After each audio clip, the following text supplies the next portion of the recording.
Bismillahirrahmanirrahim.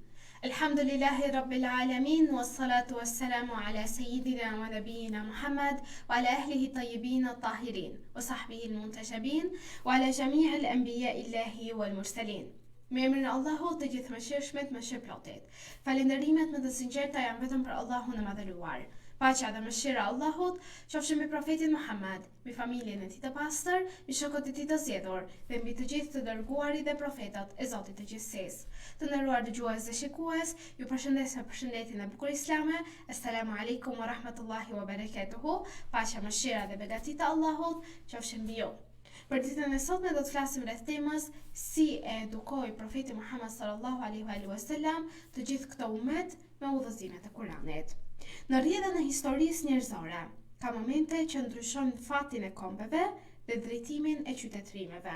Një nga momentet më madhështore ishte dërgimi i këtij të dërguari, i profetit Muhammad, i cili erdhi në një kohë ku njerëzimi kishte nevojë për dritë, për udhëzim dhe për shpëtim nga ajo errësirë ku ishin. Ai nuk solli vetëm një mesazh fetar, por një shkollë të plot edukimi që formoi zemrat, mendjet dhe sjelljet e njerëzve. Themelimi i kësaj shkolle ishte pra Kurani famulart, libri hyjnor që zbriti për ta nxjerrë njeriu nga errësira në dritë. Profeti e edukoi umetin duke filluar nga brendësia e njeriut. Ai e dinte se shoqëria nuk ndryshon vetëm me ligje apo me rregulla të jashtme, por ndryshon atëherë kur zemra pastrohet. Për këtë arsye, Kurani i kushtoi rëndësi të madhe besimit, sinqeritetit dhe lidhjes së njeriut me Allahun. Kur zemra mbushet me frikë ndaj Allahut dhe me dashuri për të, atëherë njeriu largohet vetë nga e keqja dhe afrohet me të mirën. Kështu pra, profeti ndërtoi individ të fortë shpirtërisht, të cilët më pas u bën shtylla të shoqërisë islame. Një prej mënyrave më të bukura të edukimit profetik ishte mësimi me urtësi dhe butësi. Kurani e urdhëroi dhe tha: Bismillahirrahmanirrahim. Thirr në rrugën e Zotit tënd me urtësi dhe këshill të mirë. Ajeti 125 i surës Nahl.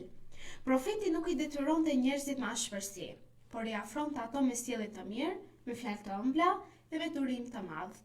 Edhe kur përballej me njerëz të vrazhd ose me ato që ishin armiq të fesë, ai ruante qetësinë dhe fisnikërinë e tij. Dhe kjo metodë bëri shumë zemra të hapeshin dhe të pranonin të vërtetën, pra fenë e pastër islame. Ai edukoi umetin dhe përmes shembullit të tij personal.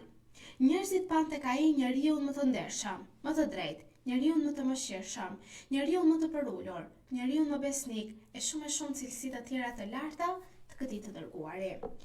Ai para se të fliste të tjerëve për drejtësinë, ai vet ishte mishërim i kësaj drejtësie.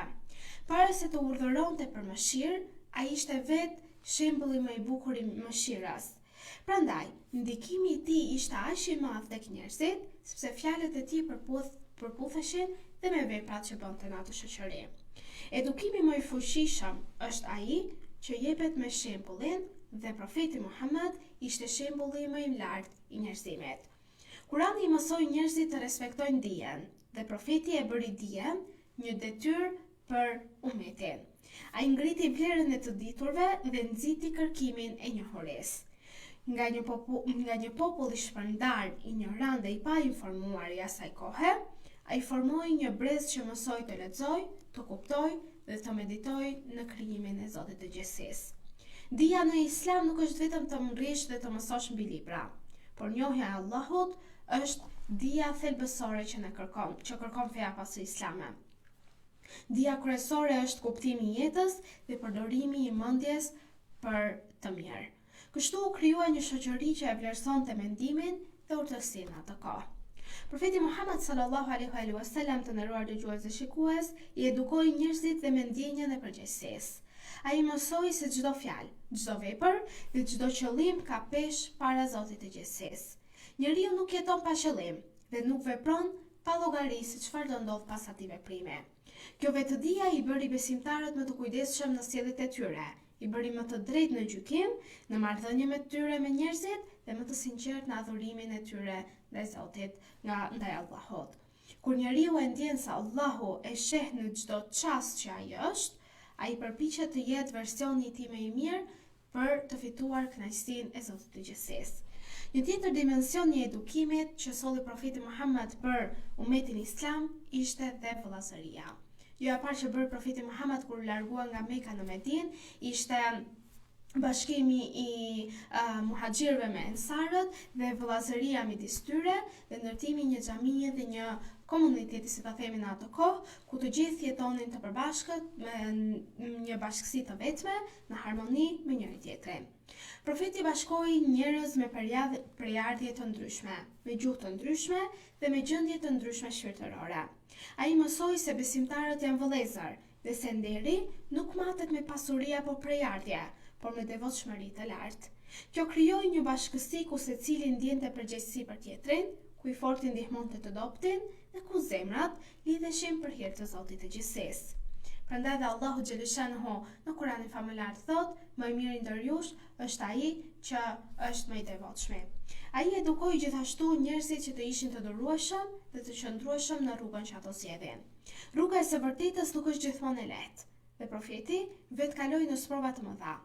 Por ai u mësoi ndjekësve të tij të mos humbasnin shpresën, të mos dorëzoheshin dhe të mbështetinin gjithmonë tek Allahu i Madhëruar. Kjo frym bëri që ummeti të përballonte lehtas dhe vështirësitë e shumta, pa humbur besimin dhe pa humbur dinjitetin e tyre. Në jetën e tij të përditshme, ky profet i kushtoi rëndësi dhe sjelljeve të vogla, ku profeti thot edhe buzëqeshja është sadaka. I dha një rëndësi respektit ndaj prindërve, kujdesit ndaj fëmijët, mbajtjes së premtimit, ndershmërisë në tregti dhe butësisë në familje. Kështu ai tregoi se feja nuk kufizohet vetëm brenda ambienteve të xhamisë apo në rrite të ndryshme, por ajo shfaqet në çdo marrëdhënie që kemi ne dhe çdo veprim që ka njeriu në shoqërinë ku ai jeton. Rezultati i këtij edukimi ishte i jashtëzakonshëm, sepse nga një shoqëri e përçar, ignorante dhe errët asaj kohe u bë një ummet i bashkuar i cili beson në Zotin një dhe të vetëm. Nga zemra të ashpra dolën zemra me mëshirë e butësi. Nga mendje të mbyllura dolën mbartës të dijes së lartë. Nga njerëz të humbur dolën udhëzues për të tjerat. Dhe ky ndryshim mbetet një nga dëshmitë më të qarta të fuqisë së Kuranit dhe të madhështisë së metodës së profetit Muhammed sallallahu alaihi wasallam për edukimin dhe formësimin e këtij ummeti.